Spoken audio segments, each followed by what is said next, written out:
Hi everyone, I'm JD from Willow Journals. Welcome back to my channel. This is a video request for Herbalist at Heart.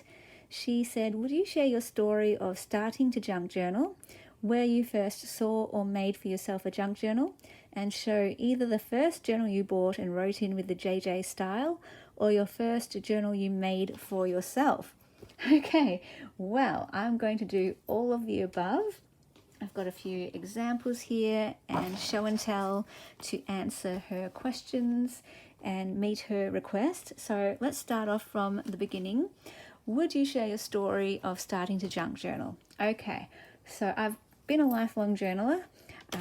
I was always keeping little diaries and writing in them, and then at the age of 11 my mum gave me one of those diaries with a key and a lock, and it felt so special, and that's when I started to write a bit more regularly and write memories and thoughts and dreams and wishes.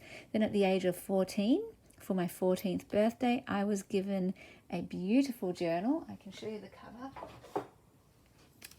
This is what it looks like, and I started becoming a regular journaler in here, where I would write just pages and pages and pages of writing.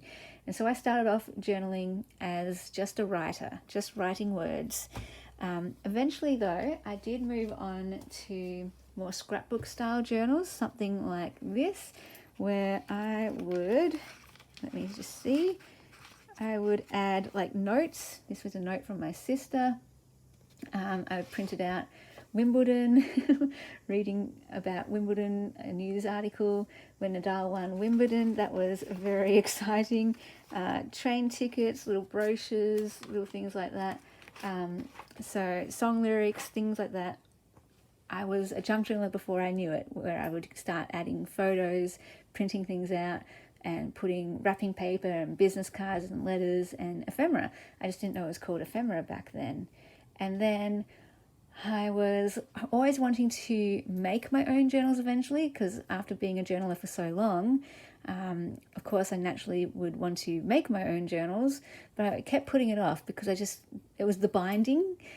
Learning how to bind journals, that just put me off making journals and looking into it. But finally one day, I think I must have been searching on YouTube about journaling prompts or making journals, I'm not quite sure, but however I got there, I went down that rabbit hole, the YouTube rabbit hole, and I know so many of you discovered junk journals in the same way, and I hit upon Johanna Clough's videos, and how amazing that it was a fellow Aussie that I stumbled on making her own journals, but it was in a completely different style.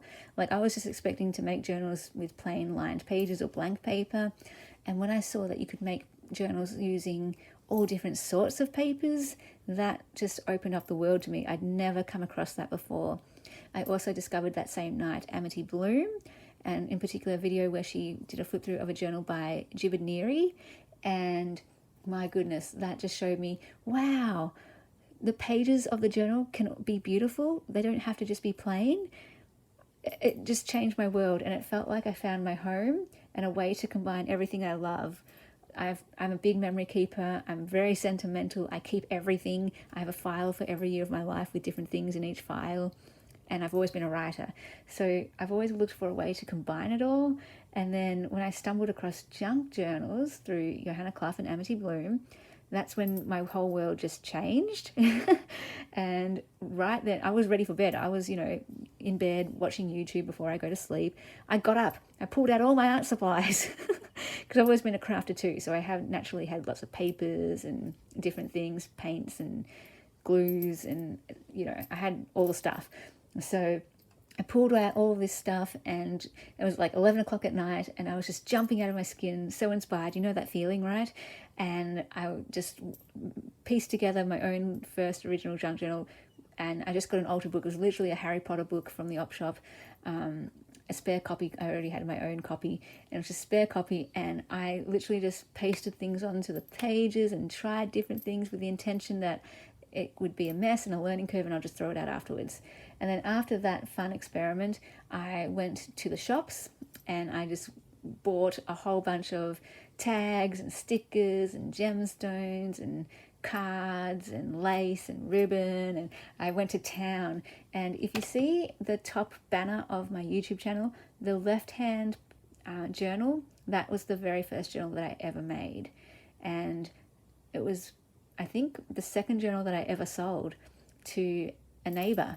A neighbor came over and had a look, and she's like, can I buy this for, I think it was her granddaughter or a niece or someone?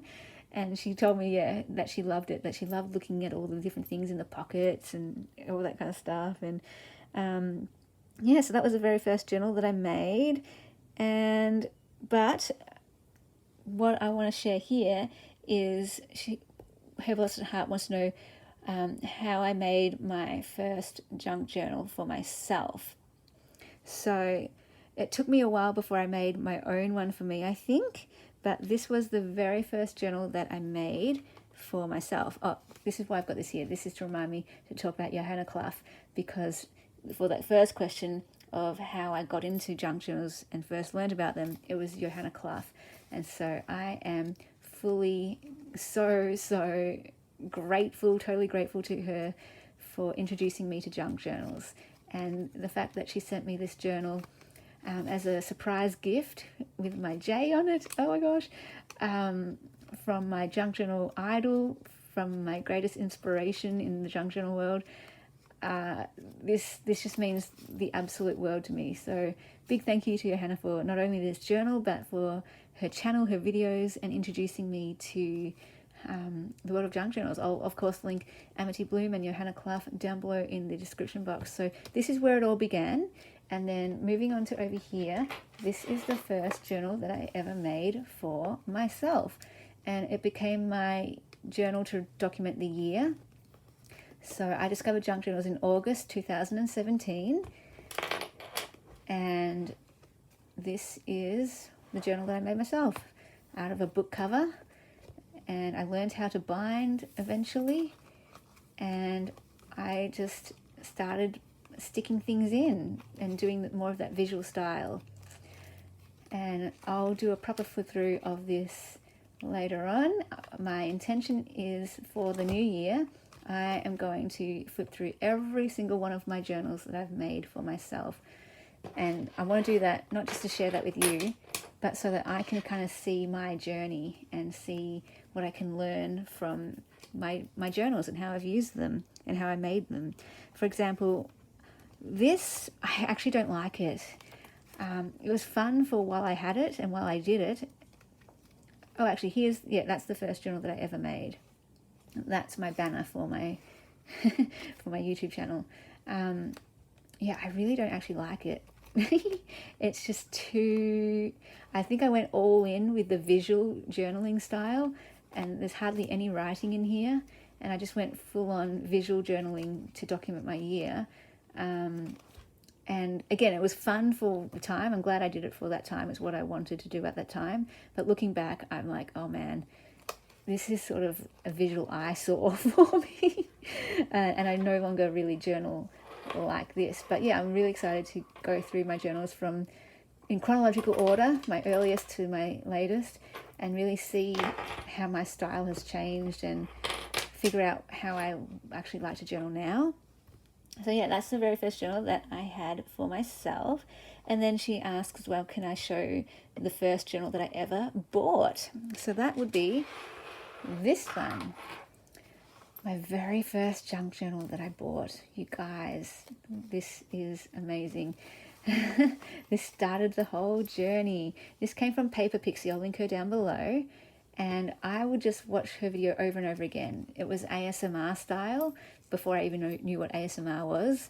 And I fell in love with the journal through that. Like, I probably wouldn't have even given this journal a second glance if it wasn't for the fact that I just played that video over and over on repeat to help me get to sleep. And I fell in love with the journal through that because I knew every page, I knew every piece that was in it from watching that video like 1,000 times. And because it's not my color scheme at all, is it? So, but I just fell in love with it, and I've ruined it again because this was one of the first journals that I ever got. I didn't know how to use it, and I stuck in these random bits of things. I've tried using it twice now. The first time you can see I put the writing there. The second time I glued things in, and I can't stand it. I can't stand looking at what I've done to it. And I have this pattern. A lot of my journals I often start and then take apart and put together again, because I start using it and then I realize, oh, I don't actually like how I'm using it, and I'll redo it all. So I'm thinking I really want to love this journal again. Like, I love the journal, I just hate how I've used it. And it pains me to look at this journal because I've destroyed it adding these things. So what I'm thinking is I will take these pages out and glue them into a different journal. And I know I'm kind of desecrating the journal, I know, but the whole point of a journal is to give you joy, and this journal is not giving me joy the way that I've used it. So I need to take out all those pages that I've used, I think, and just leave it blank the way it came. And then I think I just want to use my pen and write in it. That's all I want to do, because I just can't stand looking at what I've done to it. I've ruined it. And I know other people are like, no, you haven't ruined it, and keep it as is. I know you got to do what you got to do to make you happy. And at the moment, with these bits in it, yuck. It makes me never want to open this journal. So I'm going to see if I can take those out, repurpose it, and then be left with the remainder of the pages that I still love, because there's still a lot of pages here. There's still a lot of goodies in there that I can still love. And if I ever need to see the full thing, I can look at that video. I can't stand what I've done. I still want to keep what I've stuck in there. There's a reason I stuck them in there, because I want to preserve those memories, but I'll put that in a different journal that's more suited to that. Because I have used some of it in this way, where I would write encouraging messages that people have given me and things to uplift me. So I do have that. Those ones I'm happy with and keeping those there. But yeah, I just need to figure out what I'm doing with that. Anyway, so that's the very first journal that I ever bought. Love it. The first journal that I ever made, and the first person who introduced me to junk journals, all represented right here.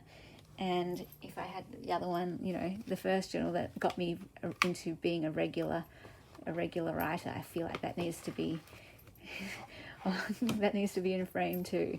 So yeah, I hope that was helpful and answered all your questions. And if you have any other questions, or if anyone out there has any video requests, let me know. But yeah, a bit of a walk down memory lane, sharing my journaling journey. I love journaling. I am a lifelong journaler, and I've just discovered new ways to journal with the junk journal world. And I used to scrapbook, as well. And now I'm coming into finding out how I actually like to journal, less visual than this, but more visual than just aligned writing. So we'll see how we go with going forward, and I'm so looking forward to sharing flip throughs of all my completed journals. And yeah, be sure to journal your life, because your stories matter. And let me know in the comments how you journal and your favorite way to journal, or your journaling journey. How did you discover journaling? How did you get into junk journals? How do you like to journal? All that kind of thing. Who was the first journal that you got a journal from? I would love to hear all of that. I just love talking about journals. All right, guys, I'll see you in the next video. Bye. A big thank you to my beautiful patrons who supported me in November. I hope you absolutely loved all of the extras this month. And if you would like to support me in December and get access to extra videos and printables, behind the scenes updates, and first access to any of my creations, the link is down below in the description box. The links are also down there to all of my journaling courses.